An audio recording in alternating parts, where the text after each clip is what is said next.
Hey everyone, welcome back to 1 Cent Sports Cards YouTube channel. Today I am doing my mid-season set review where we're going to review all of the sets that have come out and do a quick recap on them, and then we're going to revise all of our rankings that I have done from the beginning of the 2020 card season.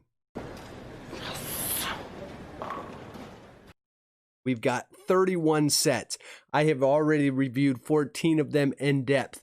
To give you a little trip down 2020 memory lane for the baseball card season. Way back in early February, we started with Topps Series 1. We had great short prints. We had a great set of rookies in Topps Series 1. It is a very popular set. We had short prints like this Reggie Jackson here. Then we went right into Heritage, a staple of the 2020 season, where we continued to have great throwback designs out of Heritage. Then all of a sudden a pandemic hit, and we had one set that I think will always remind us of the pandemic. I can't think about this now. I'll go crazy if I do. We had Gypsy Queen, where we had short prints such as the Jackie Robinson weekends with the number 42. Just a great set, a really nice set for Gypsy Queen. And then we kind of went on lockdown for a while and things went dark, but quickly we came back. We had sets like Topps Inception come out with the George Springer. We had higher end sets start to make their appearance, like Topps Tribute, which I think had a fantastic design this year. That's pretty neat. Loved the refractor parallel mixed in, kind of a museum type set. Then we had we finally got some Bowman in our lives. We had the Bowman baseball come out, and we finally got some prospect sets with the Wander Franco in Topps Pro debut. Just a great set there. And then we had some nice sets come out from Panini. We had Diamond Kings, which is another staple of the hobby. We had Select come out. Nice chromium stock, really nice set that had gone away for a while but came back. So Select ends up being its own release this year, which was kind of cool. Then we had some online releases, none being more popular, I think, than the Topps Baseball's Finest, a throwback to the 1993 design. Just a beautiful design here. This is one of the gold parallel, chrome parallels. Iconic 1993 set that got reproduced. At the same time, we have Panini Prism, another one of those sets that just is a staple of the hobby. And then we had like Topps Series 2 come out, which has some amazing relics and some amazing short prints. This is actually one of the Yadier Molina. This one's actually numbered to 5 that you can pull out of Topps Series 2. And then our latest one that we had, that's actually such a thick card, it's actually got to sit up there. Then we got Don Russ Optic, and we are headed off for more sets. To boldly go where no man has gone before. And there was a bunch of other sets that were kind of in between here. So what we'll do today, we're going to take a look at the sets I reviewed, the rankings I gave them when they came out. We're going to revise some of those rankings. Then we're going to share rankings for these sets that I did not review to give us a complete picture of the 2020 season and to see which set is the best set of 2020 so far. 2 men enter, 1 man leaves. 2 men enter, 1 man leaves. Which ones are the biggest surprises? Which ones are the biggest duds? So stay tuned because the rankings are coming out now in my mid-season card review.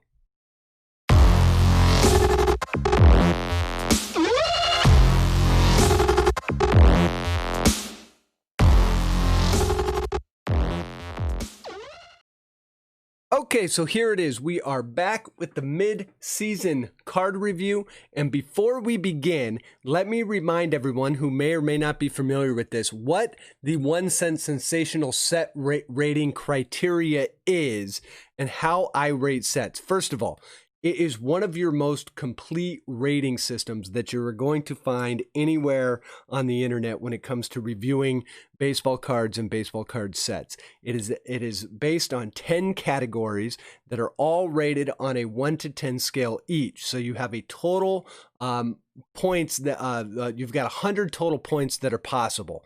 The categories: appeal, base checklist, inserts, parallels, variations, the auto checklist, the pack odds and the production, the card value, the historical value of the set itself, the artistic value of the cards, and overall card value, or as we like to say, cost value.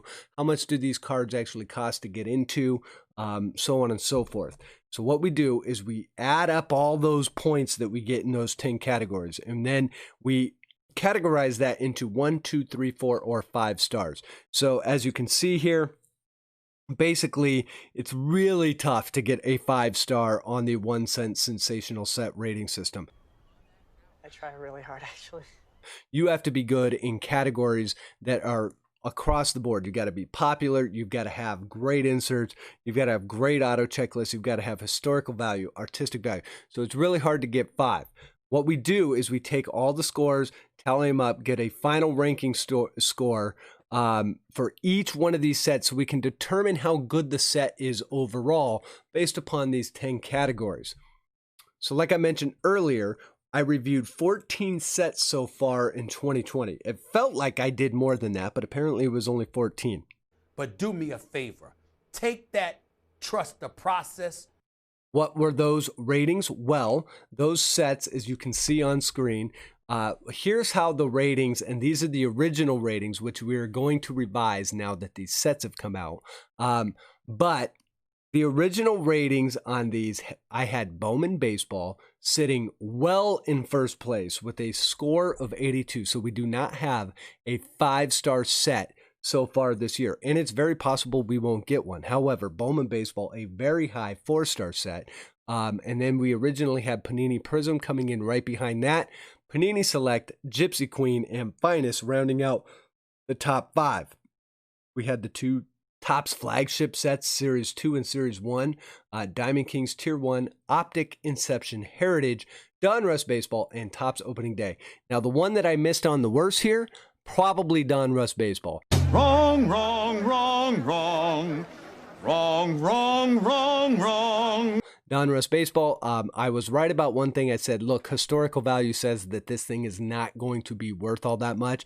And if you go look at Donruss Baseball right now, the cards are not worth nearly as much as, say, maybe Topps Series 1 cards, which came out around the same time. However, a very, very fun set to open. Some of the autographs and some of the parallels in that set are very nice. It is a very complete set, and I ranked it pretty low. So we're going to adjust, like I said. But also keep in mind, as we adjust our scores for the ones that we have already, that I have already reviewed on the Cent Sensational Set Ranking system, there's 17 that I did not review. So let's cover off on those real fast. First of all, we have Topps Baseball's Finest Flashbacks, and the score I gave that was a 68.5. So out of all the sets that I did not review, Topps Baseball's Finest Flashback is my highest rated set. Some other sets that we have in here, and you can kind of see the scores off to the right. You've got Topps Sterling, Diamond Icons, a really high-end premium product, Topps Tribute, Topps Pro Debut. You've got Definitive Collection, Topps 206, which is one of my favorite sets, especially for set collectors, which is an online brand, an online set that is being released on Topps throughout this year. You've got Clearly Authentic Museum, and then kind of rounding out some of the other sets that have come out this year, ranked a little bit lower, but some of them actually have some pretty nice cards, like, for example, Topps Big League, which is ranked at 52 for a lower end set that is designed for younger audiences and families and whatnot. A very nice set with some very quality cards in there. Then you've also got Panini Absolute in there. So overall, these are the 17 sets that I did not review. So when we combine all of these, and then we also revise my original Sensational Set Ranking scores, now that these sets have come out, I've had time to be with it for a little bit, and you revise your scores. Let's see what the new scores are, and let's see what the top set of 2020 is so far. Wait for it. Wait for it. And it is still Bowman Baseball. I originally rated it at an 82. I keep it right there. However, we quickly have movement in the charts. Topps Gypsy Queen, which I originally rated as a 72, is bumped up to a 74. So it jumps 2 spots into the second spot overall, which moves Panini Select down. Panini Select stayed at 73, but Panini Prism also lost 2 points as well. The reason it lost 2 points, some of the retail options I felt were a little underwhelming when it came to autos and whatnot. So as we started looking at, as you start looking at some of the retail options, there just was not a lot of heat in some of those mega boxes. So we drop it a little bit. It comes down to 71. Still an amazing set. I think it's underrated. And I think we'll see that set actually start rising in price here a little bit later this year. Topps Finest, a really nice set this year. Just a beautiful design. Going to keep that one at a 70. Top Series 1, keeping it at a 68.5. And so that kind of rounds out our top 6, which were all sets that I reviewed throughout the year. But as we see in top and 7, 8, 9, and 10, we have all new sets that I did not originally review. So those include Finest Flashback, Sterling, Diamond Icons, and Topps Tribute. Tribute is another one of those sets that I think just had a stellar design. The boxes, most of them have something that you would really like in there. So just a really nice set overall for Topps Tribute to round out our top 10. Going into 11 through 15, you've got Diamond Kings. You've got Topps Pro Debut, Definitive Collection, Topps 206, probably my favorite online brand, even though I have Finest Flashback rated higher. I think Topps 206 is a more fun set to collect.